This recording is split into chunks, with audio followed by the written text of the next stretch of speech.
자, 안녕하세요. 4월 9일 매식경 시작하도록 하겠습니다. 자, 오늘 시작은 지난번에 공지한 미모에 대해서 잠깐 얘기를 할게요. 자, 미라클 모닝 1기. 자, 다음 주 월요일부터 지금 시작을 하려고 하는데요. 자, 미라클 모닝에 대해서 모르시는 분들은 그냥 이렇게 알아주면 될 것 같아요. 지금 제가 취준은 우리가 힘들게 하고 있는데 조금 더 파이팅 있게 하기 위해서는 그냥 학습만 하는 것보다 좀 더 공동된 목표를 함께 가진 사람들끼리 아침 계획부터 그 다음에 일과까지 계획을 세우고 실행하고 그러한 모습들을 서로 나누고 공유하면서 자연스럽게 내 스스로도 동기부여가 되고 서로 시너지를 낼 수 있는 하나의 시스템이라고 제가 생각하기 때문에 갑작스럽게 지난주 이번 주에 매식경을 하다가 진행을 하게 됐고 지금 신청 방법은 여기 지금 제 블로그를 보시면 여기 제가 글을 써놨으니까 여기 이제 보시면 돼요. 미모 일기해서 제가 함께 취업합시다 라는 취지로 여기 지금 맞춰서 놓은 거고 이거는 여기 제가 써놨겠지만 일단 우리 가장 기본적인 루틴을 좀 같이 한번 바꿔보자는 거예요. 그래서 제가 지금 뭐 이걸 토대로 해서 수업을 하거나 그런 건 아니지만 아침에 그 좀 여러분이 지금 우리가 스스로 계속 뭐 실패 아닌 실패를 계속 하고 있다고도 생각을 하고 좀 어떻게 보면 끌려가는 삶을 살고 있다고 대부분 그렇게 생각을 하기 때문에 좀 그러한 것들을 바꾸고 싶고 또 그러한 것들이 꼭 돈이 들지 않더라도 꼭 그리고 내가 아는 사람이 아니라 좀 다른 새로운 사람들과 뭔가 서로 시너지를 낼 수 있다는 그런 긍정적인 면이 분명히 있을 거예요. 그래서 인원은 제가 뭐 따로 선정을 하지 않았고요. 정말 좀 같이 하고자 하는 친구들로 할 거예요. 그래서 4월 달에는 그냥 이렇게 진행이 되니까 여기 신청 방법, 그 다음에 일기의 목적, 그 다음에 과정, 어떻게 할 건지 여기에 이제 나왔고 비용은 그냥 이번에는 무료로 할 겁니다. 그래서 이런 것들이 여러분들이 시너지가 나고 우리 스스로도 아 진짜 이게 꼭 취업뿐만 아니라 취업은 당연히 기본적으로 가는 거지만 이러한 일련의 흐름들이 나한테 뭔가 긍정적인 에너지를 준다고 한다면 그러한 것이 고스란히 여러분들 자소서와 면접 모든 게 다 연결이 돼 있을 거예요. 그래서 어떻게 보면 우리가 취업의 기술적인 면뿐만 아니라 진짜 근본적으로 나를 바꾸고 나를 알아가고 스스로 변화하는 그러한 좀 좋은 시간이라고 생각이 되고 5월 달부터는 정상적으로 계속 될 거지만 4월에는 주말까지도 하려고 해요. 그래서 이게 평일 주말 상관없이 일단 패턴을 바꾸는데 함께 해보자 그러한 취지니까 열정 있는 친구들이 좀 더 많이 왔으면 좋겠어요. 그래서 그냥 한번 해볼까? 이런 사람은 절대 신청하지 말고 열정, 파이팅, 그리고 변화하고자 하는 사람, 그리고 함께하고자 하는 사람들은 신청하시면 제가 블로그 댓글을 보고 연락처대로 연락을 드릴 겁니다. 자, 그래서 이번 갑작스럽게 실시한 미라클 모닝 1기 관심 있는 사람들은 지원을 하면 되겠습니다.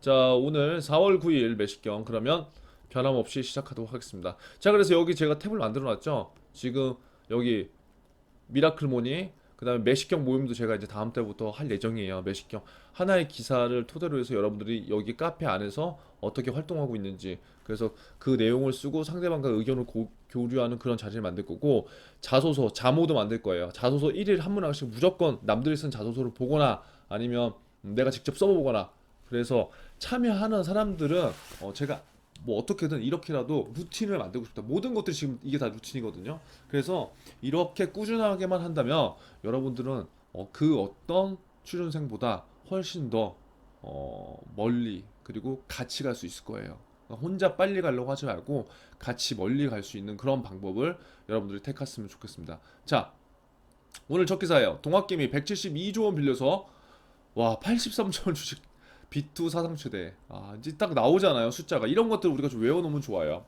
이런 것들. 왜냐면 어디 자리에서든지 면접이라든가 이런 것도 수치상으로 내가 좀 알고 있으면 도움이 되거든요. 아, 보세요. 172조를 빌렸는데 그 중에 반이 지금 주식 투자로 들어간 거예요. 그러니까 어떻게 보면 상당히 지금 거품이 껴있는 시장인 건, 뭐 맞는다는 소리는 아니지만 좀 약간 투기 아닌 투기 자금들이 많이 들어가 있을 수도 있다는 거죠. 그러니까 그런 방면으로 생각을 해볼 수 있다. 작년 한 해 주식 투자 열풍으로 가계가 굴린 돈이 사상 최대 83조 원이래요. 하지만 동시에 가계 금융기관 차입금도 역대 기록을 세워서 가계 주식 투자의 상당 부분이 대출을 통한 빚이었다. 아이고. 그러니까 주식을 굉장히 조금 안정적으로 오래 할 수 있는 방법은 없는 돈셈 추가는 가장 좋아요. 왜? 그래야지 속 안 썩이고 그냥 내가 편하게 볼 수 있으니까. 그래서 월급의 뭐 10%나 20%를 그냥 꾸준하게 매수하는 게 제일 좋은데 그게 정말 쉽지가 않거든요. 그러니까 이게 지금 비투를 하게 된다면 손해가 났을 경우에는 굉장히 리스크해지는 거예요. 그래서 이거는 그냥 쭉 보세요. 음, 그래서 결국은 우리가 지금 작년에도 그렇고 지금 주식을 많이 하고 있지만 그 이면에는 B2의 자금이 거의 반이다. 참 그런 상황입니다. 이건 무슨 기사인가요? 은행을 외면했는데 연체율 0%? 비금융 정보가 대출 시장을 바꾼대요. 좋죠. 21살 김모 씨는 고등학교 시절부터 해외 상품을 한국에서 살 수 있도록 하는 온라인 사업을 준비해왔대요. 그는 지난해 상반기 네이버 스마트 스토어에 가게를 연 뒤에 사업 자금이 필요해 은행문을 두드렸다.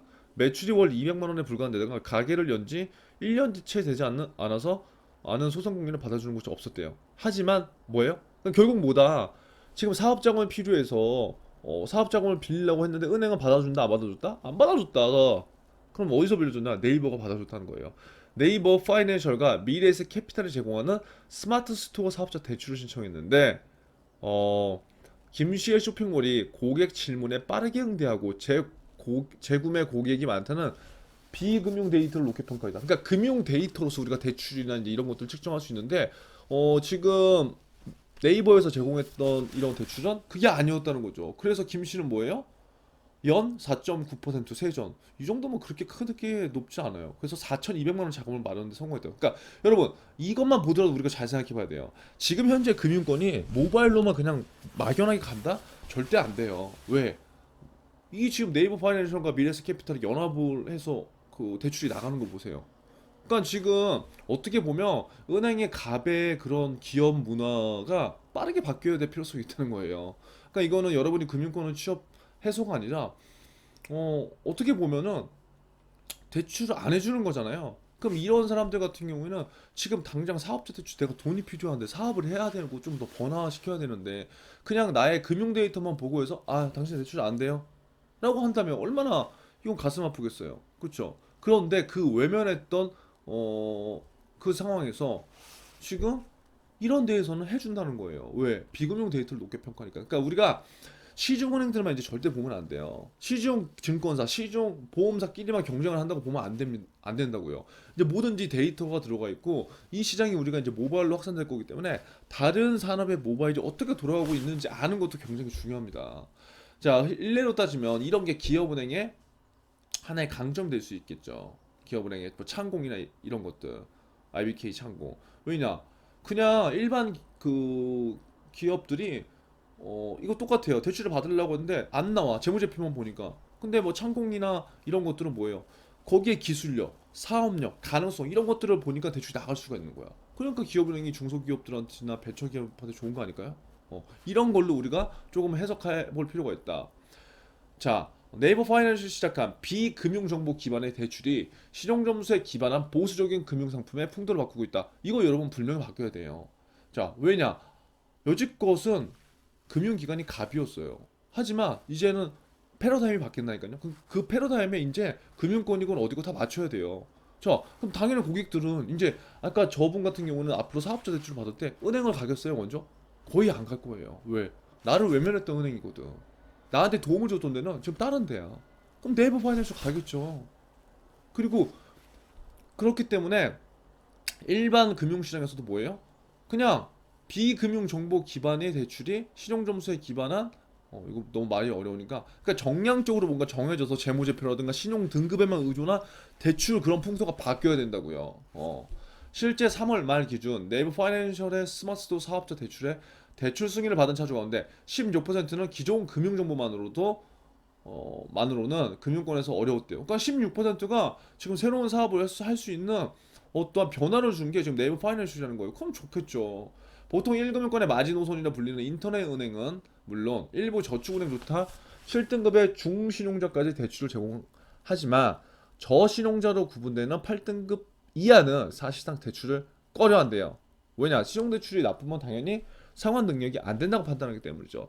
특히 대출을 받는 차주 중 42.3%는 네이버에 대한 실용평가에서 기존 금융정보만으로 매기는 실용평가보다 더 높은 등급을 받았대요. 그러니까 등급이 또 상승하면 이자율이 줄고 이렇게 하는 거야. 그러니까 얼마나 좋아요. 건강식품 쇼핑몰을 운영하는 30대 주부 이모 씨는 은행에서 대출을 받으면 6에서 8% 이자 물어야 되는데 비금융 정보 결합하자 어떻게 됐어? 이자가 거의 3분의 1, 2분의 1로 줄고, 어, 그쵸. 한도도 늘어났죠. 그러면 지금 사업하는 사람들 입장에서 굉장히 네이버 파이낸셜이 굉장히 좋지 않을까요? 음.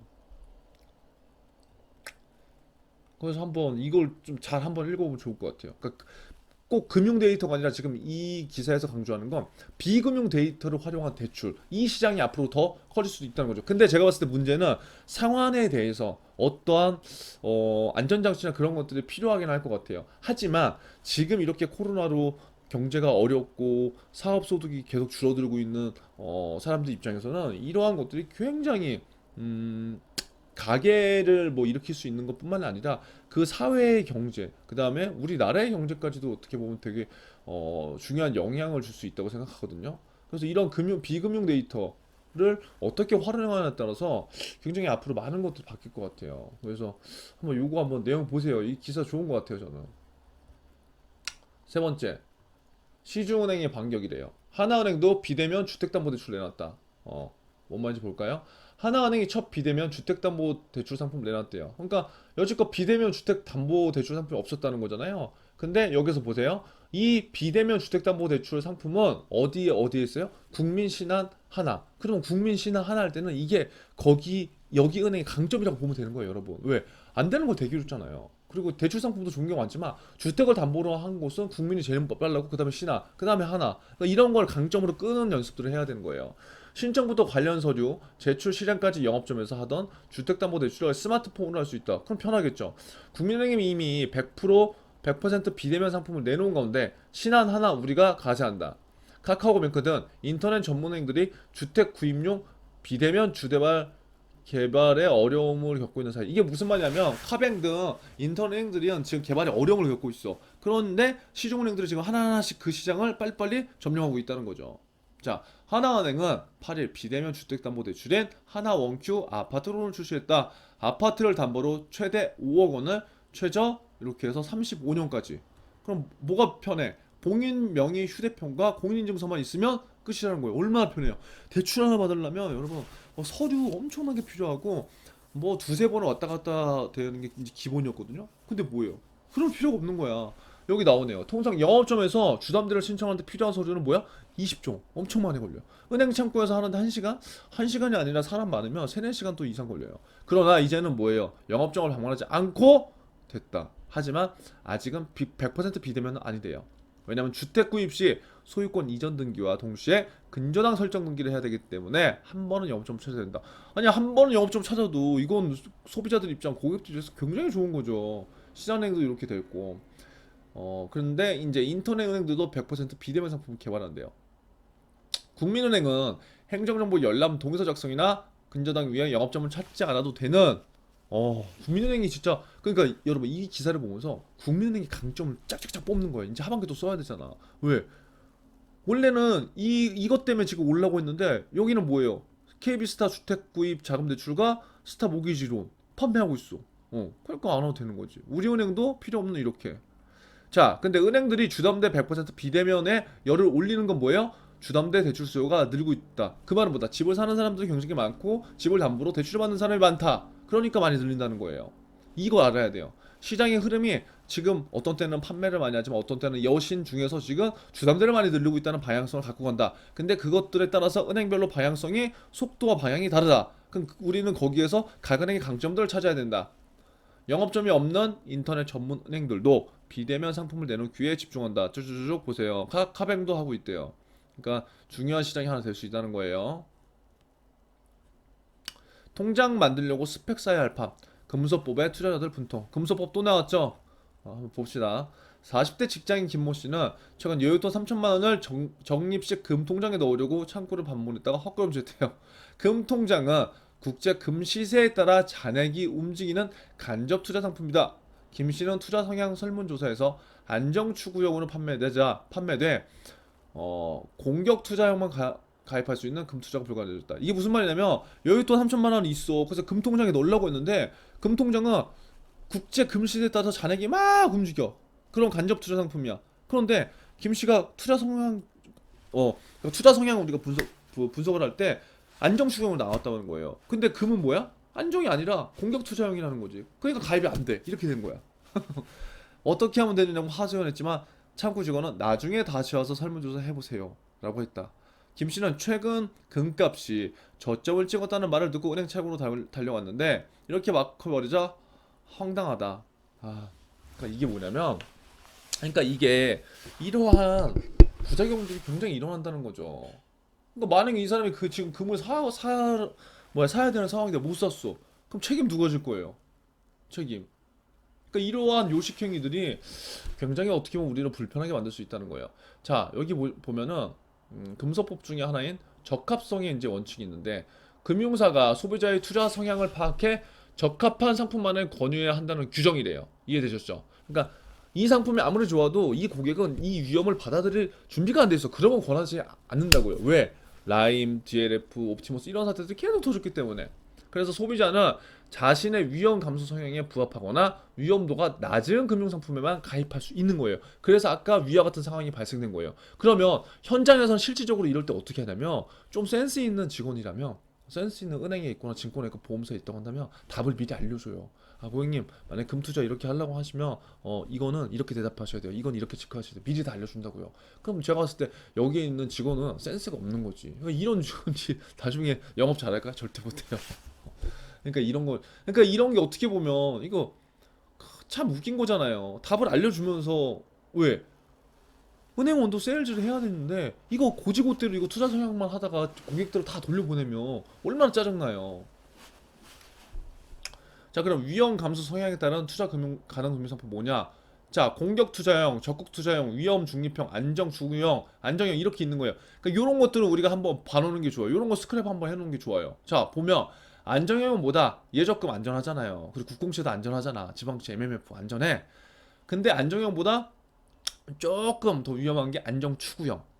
여기에는 채권은 대부분 다 우리가 안정하다고 생각하지만 원금 보존이라는 게 중요하죠. ELS. 근데 ELS가 이게 ELS가 아니라 원금 보존 추구형 ELS예요. 원금 보존 추구형. 그다음에 ELD는 안전한 거고 위험 중립형보다 여기에 펀드 중에서는 채권형. 그다음에 원금 보존 추구형 ELS는 여기 또 들어가 있고 CP까지. 그다음에 이제 여기가 이제 약간 애매한 거예요. 적극 적극과 공격.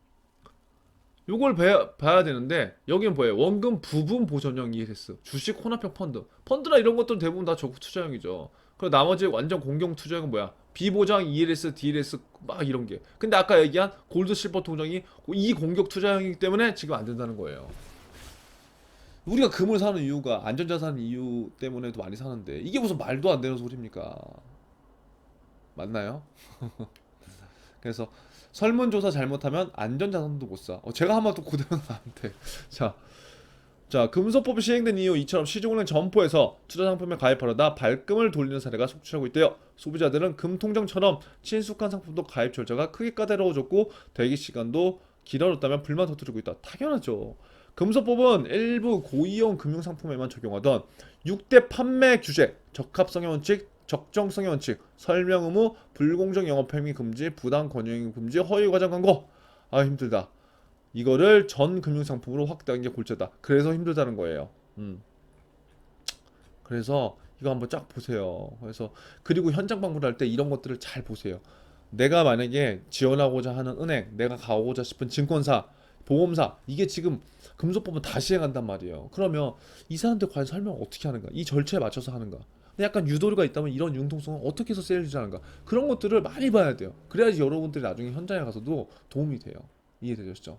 그래서 오늘 아무쪼록 매식경은 이쯤에서 마치고요. 자, 다음 주부터 시작하는 미모 참여한 학생들은 신청해 주시면 되고 이번 한 주 마무리 잘 하고 다음 주에 우리 즐거운 마음으로 매식경 보도록 하겠습니다. 고생하세요.